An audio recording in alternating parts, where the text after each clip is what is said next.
China ప్రస్తుతం యుద్ధంలో ఇరాన్కి సహకరిస్తోంది, ఆయుధాలు కూడా సప్లై చేస్తుంది. తాజాగా 1000 కామికాజీ డ్రోన్స్ ఇరాన్కి సప్లై చేసింది.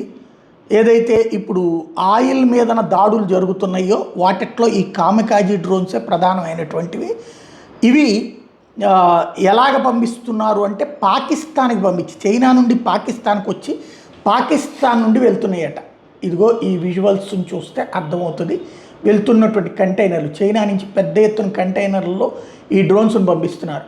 షిప్పుల్లో అయితే కనుక తెలిసిపోతుంది అన్నటువంటి ఉద్దేశంతో ఇలా పంపిస్తున్నారు. అంటే చైనా నుండి పాకిస్తాన్కి, పాకిస్తాన్ ఇరాన్కి సరిహద్దు కదా, అక్కడి నుంచి సప్లై చేస్తున్నారు అన్నటువంటి విషయం ఇప్పుడు అమెరికాకి సంబంధించినటువంటి ఇంటెలిజెన్స్ వర్గాలు, ఇజ్రాయెల్కి సంబంధించినటువంటి వర్గాలు తెలుసుకోవడంతో ఇప్పుడు కొత్త చర్చకి తావిస్తోంది. ఇక పాకిస్తాన్ మీద కూడా దాడులు చేస్తారా ఏంటనేది చూడాలి.